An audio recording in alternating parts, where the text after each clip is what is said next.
Hey everybody, and thanks for clicking on this video and checking out my channel. So last night I checked out the newest Prime Video documentary, Jonas Brothers, Chasing Happiness, directed by John Lloyd Taylor, documenting the career of the Jonas Brothers band from their start to their Disney days all the way through till their breakup in 2013. Now I know what you're probably thinking. Who cares about the Jonas Brothers? Well, a little background information about me. I actually grew up in the Disney era of the Hannah Montanas, The Suite Life of Zack and Cody, the High School Musicals, and with that Disney era came the Jonas Brothers. So I kind of grew up around their music. I grew up with the Camp Rock soundtrack. My sister introduced me to their music and I kind of latched onto it. I thought it was cool. I liked the pop kind of sound and the sound from the Disney Channel. So I became a fan of the Jonas Brothers music and their acting on Disney Channel original movies like Camp Rock and Camp Rock 2. So I knew of the Jonas Brothers and I was a fan of them growing up, but I never really knew their story. I never really knew how they started, where they got to Disney Channel. And I kind of always thought that they were just always a part of Disney Channel. There's a line in the documentary where one of the Jonas Brothers says, people think that we were just manufactured by Disney, another floppy-haired teen act that Disney created, which is kind of the impression I had, I guess, of the Jonas Brothers and all the Disney Channel people, is that, oh, there's just another Disney Channel kid on Disney Channel. But I really grew up loving that Disney Channel era, so I do have nostalgic feels for the Jonas Brothers music and just the band itself. So when this documentary was coming out documenting the band's history, I was actually really looking forward to it, really anticipating the release of it, and I watched it last night, and I thoroughly enjoyed this documentary. I thought it was really quite good. I thought what John Lloyd Taylor really does, he really captures the journey of the Jonas Brothers band and the brothers themselves, of the evolution and bond that they developed through the band, both the good and the bad moments of the band. And they actually have a lot of footage, which kind of surprised me how much archive footage that they actually had from the band's like young age to the start of their career, through all these moments that they actually had captured on film that they were able to put into this documentary.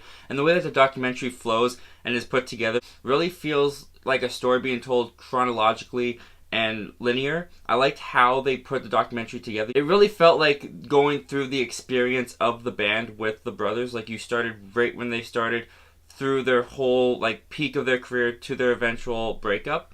And what I liked about the documentary a lot was how intimate and personal it did get. With each of the Jonas Brothers' personal solo interviews, they really give a personal and intimate peek behind the fame and the fortune, and they really just go into what the family relationship of this brothers was like before the band, during the band, and eventually what the breakup of the band and the fame and fortune of the band did to the bond that the brothers had.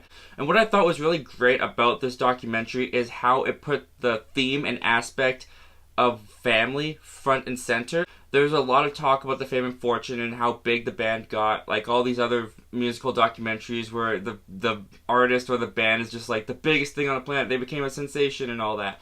And they do that in this documentary. They kind of put a spotlight on just how big the Jonas Brothers were and like, look at what they did, look at the sensation that they were. I don't know if the Jonas Brothers were as big as this documentary made them out to be. They definitely were during the Disney days and in the Disney Channel bubble, but all of that is in the documentary. They do go in behind the music, they do go in behind the Disney days, which I really liked. I liked getting a little bit of the Disney day behind the scenes in there. They talk about their show Jonas, which they admit was awful, which I agree, that show was not very good. Even when that show first came out, I was like, this isn't a very good show, and I was still very young at the time.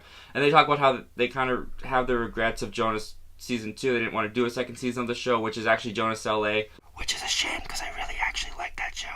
But throughout this entire documentary, the thing that I really latched onto was the bond that these brothers have and how the fame and fortune affected that bond. And you kind of see it throughout the documentary, how the success of the band really affected each brother's relationship. And they get some really personal and in-depth interviews about that. And the Jonas Brothers get into their deep and personal feelings about that time of their life and how it affected them personally, which I thought gave a really great personal look into the lives of the Jonas family. But even though I did like how they got into the personal interviews and the really in-depth look of the Jonas Brothers' career, there were some times that I really wanted them to go just a little bit deeper, a little bit more detail on the situation. There's some things and some comments that they really just kind of brush and fly over that I kind of want a little bit more explained. Like, for example, they talked about how their dad was a pastor of the church and how when they started singing songs about girls and getting a label behind them, the church kind of abandoned them and they got burned by the church and the dad had to resign. And then they say that they didn't really grow up with anything. But then there's a line that says that their dad had put a mere $90,000 into the band. So they're saying that they didn't grow up with much, but they had $90,000 to put into a band. I don't want to say that they're liars or anything. Just a little bit more explanation about that would have been helpful to understand exactly how those two can exist. You grow up with nothing, but you can put $90,000 into a band. And there's also other things, like when they talk about how they got contacted from Disney, they're in a slump, they're living in a very small house, they have nothing, and then Disney just calls and offers them a record deal, and then everything just took off. Like, I just a little bit more detail into that, like how did Disney contact them?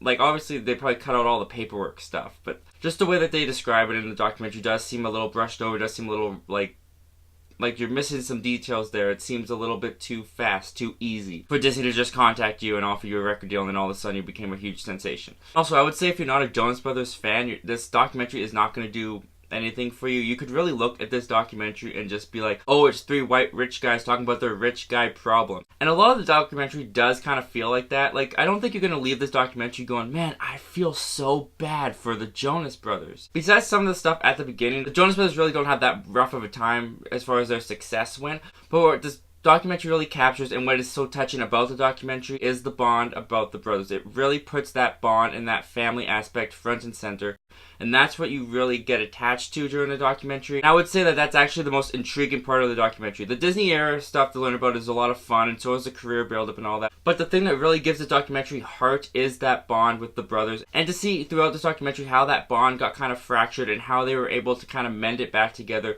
so that they could have this kind of comeback resurgence that they are experiencing today.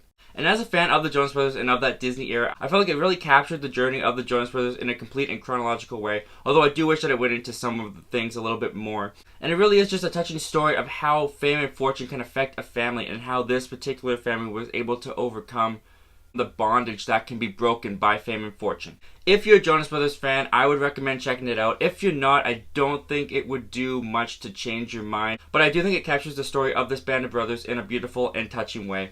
And I, for one, was pretty satisfied with it. Anyway, guys, that's all I have to say about Jonas Brothers Chasing Happiness. But did you get to see Jonas Brothers Chasing Happiness, or do you not give a crap? Comment down below, let me know. I want to know all your thoughts and opinions about this documentary.